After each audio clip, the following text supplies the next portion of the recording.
Hey, hey, it's your boy. Oh wait, apparently I'm not allowed to use that opening gag anymore. So anyway, someone got triggered real hard and made a commentary about me. They were so triggered, in fact, that they made their very first commentary on me. I don't know why, but I honestly expected better. At first, I was gonna make another comical video since that's what I'm good at, but I'm sick and tired and honestly I just can't be bothered. So before we begin, she does make a couple of good points, but we'll get to those as we watch through her video. Mostly though, her entire video is nothing more than subjective opinion that doesn't give any sort of constructive feedback which I can use to improve the overall quality of my content. She also cuts out most of my original video, which takes much of what I say out of context. Honestly, you can negate most of her so-called points simply by watching through my original video in its entirety. Critique. Not an easy thing to take, but it's an essential way to grow and form as an artist, whether it be for writing, music, or illustration. Re-quoting me from the end of my video. It's almost as if I had a valid criticism. Content creating is also something that can be critiqued, and if you want my personal stance on it, I believe anyone and everyone has the ability to be criticized. So this video is to critique me then. I'll keep that in mind. That's why my first commentary here on this channel will be on Ogichigame. Seriously? You couldn't even be bothered to look up how to pronounce Ogichigame? If you can't even do that much, then how am I supposed to take you seriously throughout the rest of this video? It's not like it would have been hard to find either. Ogichigame. Also, I know that you wouldn't have known this, but Ogichigame isn't my name. It's a title. My name is John. Ogichigame is my title. John the Ogichigame. I'm not going to waste your time with some useless, far-winded jokes. Trust me, he does that on his own. So let's just get right into the video. Pay attention, this is how you control and manipulate an audience. Some context before we start. He is doing a video on Icy Hazard, who was very infamous in the commentary community back in June of 2017. She made a poorly done video on a certain user, who I won't name because they're not important in the situation. She then got commentaries done left and right on her for about a month or so. She's since then apologized and made amends for herself in some ways. While still making mistakes on the road, you can tell by just seeing her content, and not only her DeviantArt on YouTube, that she's actually learning from her mistakes. Notice something important yet? I never commented on Icy's past drama. I don't care. Still, despite never addressing any of Icy's videos or dramas, she decides to include it anyway. In doing so, she's implying that I'm trying to ride a bandwagon that I couldn't care less about. It's to make me look bad and place herself as the morally superior one in the minds of her audience. And yet, for some reason, people still want to hit on the bandwagon because they knew it's going to get them spicy views. Because for some reason, these people can't get a real job on their own and have to resort on YouTube views. And no, I don't believe YouTube is a very stable job, especially with this new YouTube rule coming in soon. Yeah, I'm really raking in that cash with my whole 130-some subscribers. Oh wait, that's right, I'm not even allowed to be a part of the partner program unless I have 1,000. Your point is mute. Let's just get on with this fuckfest. Hey! It's your boy, Stephen King here. Today, we're gonna do a try not to cringe challenge. My first comic that I will explain has been one that I've been working on for a few years now.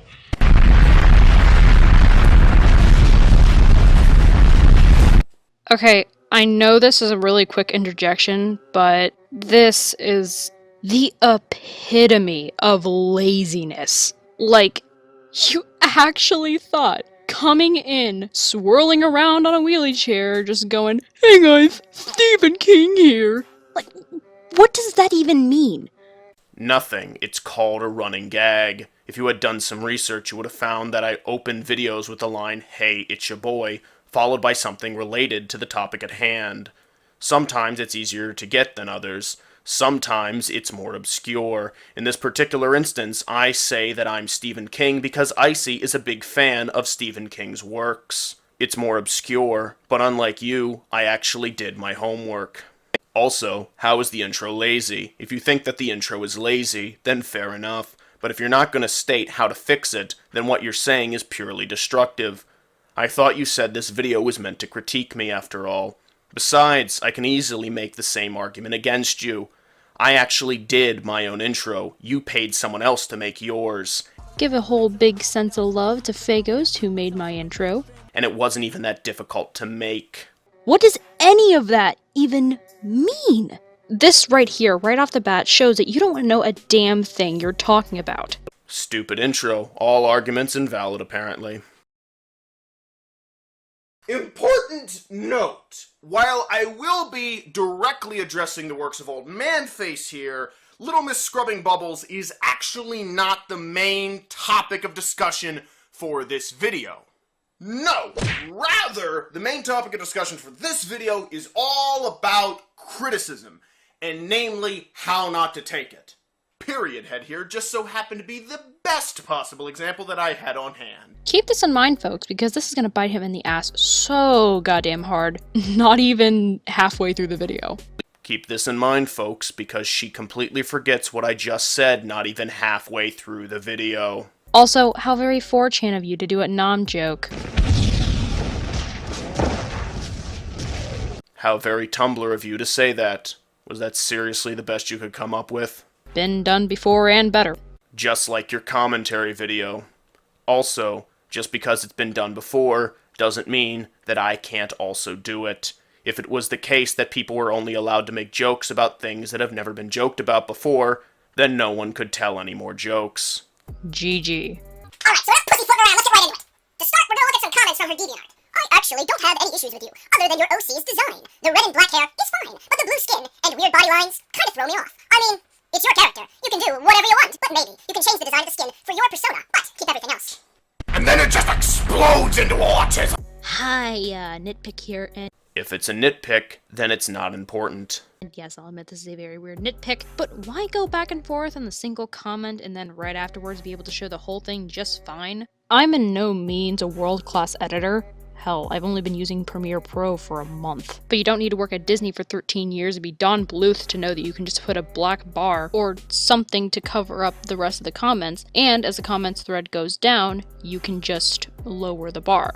And I just realized how much of a metaphor your commentary skills were in that last sentence. You obviously, in one instance, show that you have full capability of doing that. Why not do it here? Why should I do it here? You already stated that this is a nitpick, but you're slowly turning this around and trying to make it sound like it's a big deal. It's not. It's just a stylistic choice to add variety to the video. If you don't like that choice, fair enough, but you already said that this is supposed to be just a nitpick and nothing more, i.e., it's just your opinion. I mean, at least you can show that you're consistently inconsistent?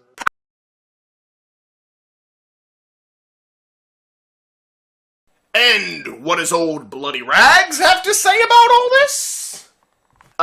If I could step in for a second, I don't mind getting critique, but all I got from yours was, I know it's your character, but you need to change this, which is not the best worded. And when people called you out, you scream, white knight! It's just a matter of wording, my dude. Calm your tits. Okay, I know that I had to speed up that section, but if you actually watch the original video, it takes him 5 minutes to read that entire comment thread.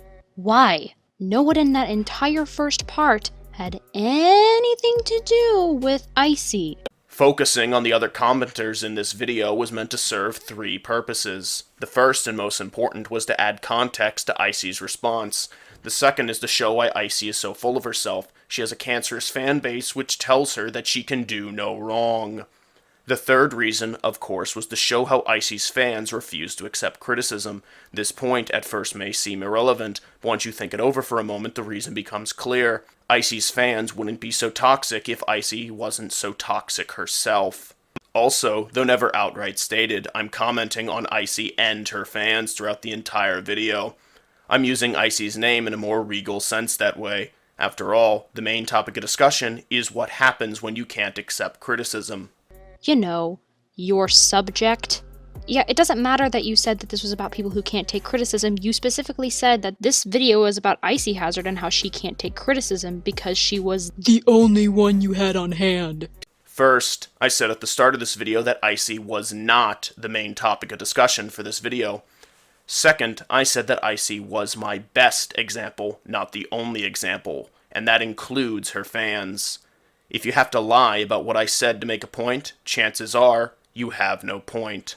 None of that 5 minutes contained 1 cent of Icy Hazard. So what is it? Is it just a compilation of people who can't take criticisms aimed at others, or Icy not being able to take criticism? It's her and her fans, so both. Again, if Icy could take criticism, then her fans wouldn't feel the need to defend her. Are you freaking kidding me? This is probably the most civilized comment I have ever seen on the internet, and she can't even take that! I don't know, maybe he didn't exactly word himself the best.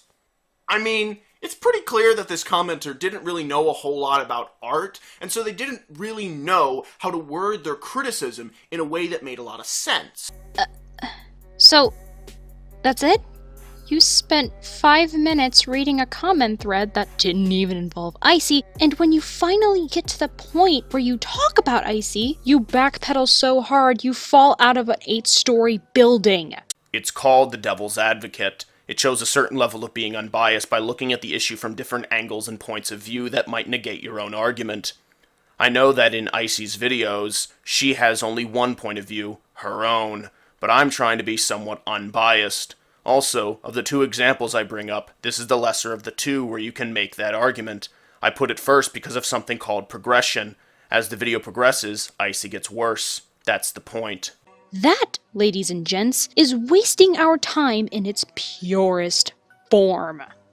That was utterly pointless. No, that would be putting a needless rap intro into your video.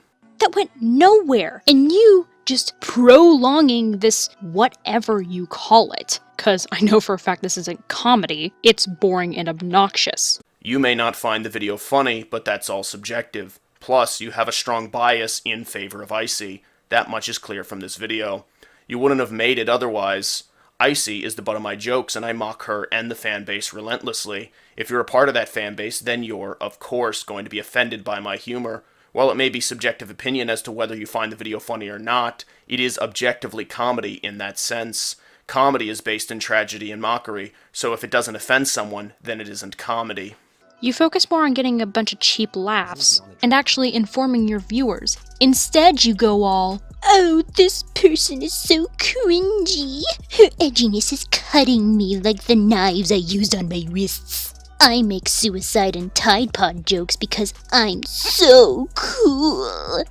I never called Icy edgy or cringy in this video.